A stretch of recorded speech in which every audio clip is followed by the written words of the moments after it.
Why you became quiet. After years of not being heard, there is a particular kind of silence that has nothing to do with having nothing to say. It is the silence of someone who once had so much to say. Someone who tried again and again to be understood.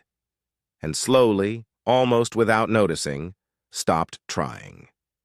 If you have reached a certain point in life and found yourself growing quieter, not from peace, but from something older, something heavier, then this is for you. You were not always this quiet.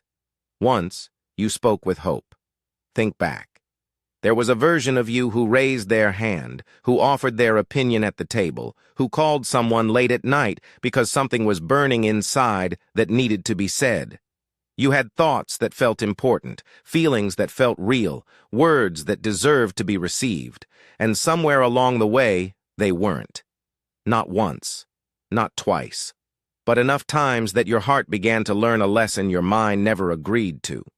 The lesson was this: speaking does not guarantee being heard, and the pain of speaking into silence is worse than not speaking at all, so you made a quiet decision, not a dramatic one, not the kind you announce, just a slow, private retreat. You started choosing your moments more carefully, then more rarely. Then, without realizing it, you simply stopped offering yourself to conversations the way you once did. And here is what most people never understand about that kind of silence. It is not emptiness. It is accumulated wisdom wearing the mask of withdrawal. Psychology calls this learned withdrawal. When a person experiences repeated emotional dismissal, when their voice is talked over, their feelings minimized, their ideas ignored or gently mocked, the mind begins to protect itself. It associates vulnerability with pain, and it starts to calculate unconsciously whether the risk of speaking is worth the cost of not being heard. Over time, that calculation tips. The silence becomes easier than the exposure. But there is something even deeper happening here. Something that goes beyond psychology into the territory of lived experience. When you are young, you believe that if you just find the right words, the right moment, the right tone, you will finally be understood. You keep adjusting. You keep trying different angles. You explain more. You soften your voice. You wait for the right opening. Because you still believe that connection is possible, that being heard is just a matter of effort. But after years, after decades of adjusting and not arriving, something shifts. You stop believing that the problem is your delivery. You start wondering if the problem is something deeper. And for some people, quietly, privately, they begin to wonder if they were ever meant to be truly heard at all. That is one of the loneliest realizations a human being can carry. And yet there is something that happens in that loneliness that is rarely talked about. You begin to listen differently. When you stop performing your words for an audience that wasn't paying attention, something opens up inside you. You begin to observe. You begin to notice what others are not saying. You develop a kind of perception that only comes from years of watching rather than speaking. You learn to read rooms, to feel the weight of unspoken tension, to sense what is real beneath what is presented. Your silence, the very thing that might look like defeat from the outside, becomes one of your greatest inner developments. There is a man, perhaps you know someone like him, who spent his career offering ideas that were dismissed, not because the ideas were wrong, because he was the kind of person others didn't think to listen to. Quiet, measured, not loud enough to dominate a room. And for years, he went home carrying thoughts that had nowhere to land. By his later years, he had stopped raising his voice entirely.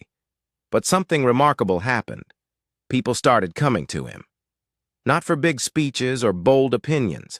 They came because he listened, because he didn't rush to answer, because sitting with him felt safe in a way that sitting with louder people never did. His silence had become a presence. This is the paradox that life teaches some people only through suffering. The voice that fought to be heard and wasn't, that voice doesn't disappear. It transforms. It turns inward. It becomes depth. But we must be honest here, because honesty is what this kind of conversation deserves. Not all of that silence is wisdom. Some of it is grief, some of it is old wounds that never fully healed. Some of it is the quiet anger of someone who deserved better, who deserved to be listened to by a parent who was distracted, a partner who minimized, a world that moved too fast to pause.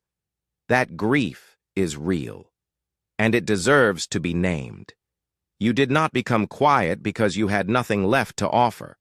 You became quiet because offering felt like giving something precious to someone who would not take care of it. And after enough times, even the most generous spirit learns to protect what it has left. Here is what I want you to sit with for a moment. The silence you carry is not a failure. It is a record. It is the shape your life took in response to how it was received. And that shape, that careful, watchful, hard-earned stillness, holds something that the loudest people in any room will never possess. It holds truth that has been tested, feeling that has been refined, wisdom that didn't come from books, but from living through things that books only describe. The question is not whether you should speak again. The question is whether you can find, even now, even after everything, at least one person, one space, one moment that is worthy of what you have to say. Because here is what time teaches us, if we let it. We don't need everyone to hear us. We never did. What we needed, what we have always needed, was to be heard by someone who was actually paying attention. Maybe that person is still out there. Maybe they are closer than you think. And maybe, just maybe, the first person who needs to truly hear you is yourself.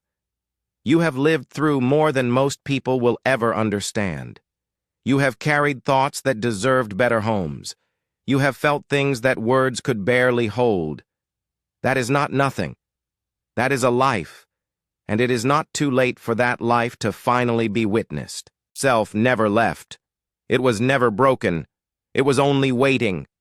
It has been waiting with extraordinary patience for exactly this moment.